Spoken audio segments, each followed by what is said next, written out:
Assalamualaikum. Hai murid-murid, selamat datang ke sesi pembelajaran matematik tahun 4 bersama Cikgu Wani. Hari ini kita akan belajar satu topik yang menarik, penambahan pecahan berpenyebut sama. Dalam video ini, Cikgu akan menerangkan cara menambah pecahan langkah demi langkah supaya murid-murid dapat memahami dengan mudah. Jom kita mulakan pembelajaran kita. Mari kita lihat pengenalan dahulu. Pecahan ialah sebahagian daripada keseluruhan. Murid-murid, cuba lihat gambar pizza ini. Pernahkah murid-murid berkongsi pizza dengan ahli keluarga dan rakan-rakan? Apabila sesuatu makanan dibahagikan kepada beberapa bahagian yang sama, kita sebenarnya sedang menggunakan konsep pecahan.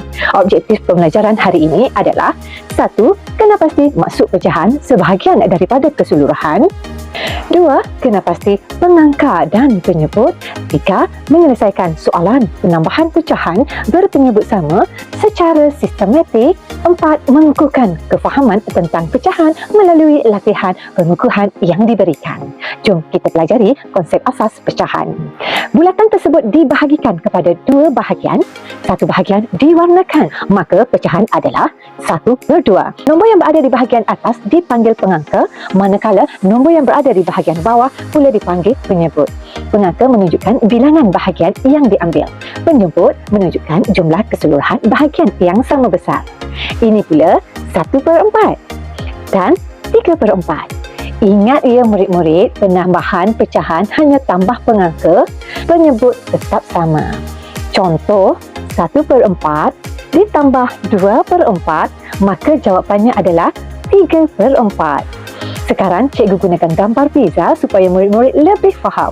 Pizza pertama menunjukkan 1/4, pizza kedua 2/4. Apabila kedua-dua pizza digabungkan, kita mendapat 3/4 pizza.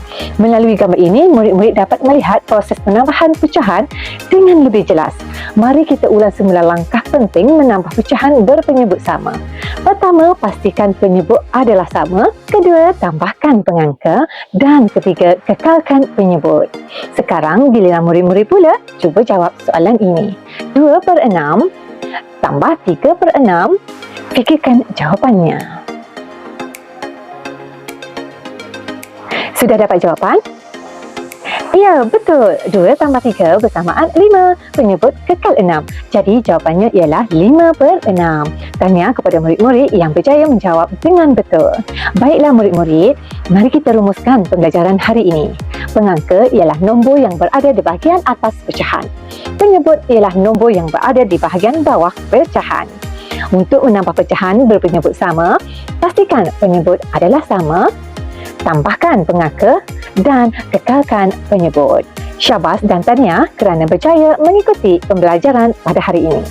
Cikgu harap murid-murid dapat memahami cara menambah pecahan berpenyebut sama dengan lebih baik. Saya Cikgu Wani mengucapkan terima kasih atas perhatian dan kerjasama semua.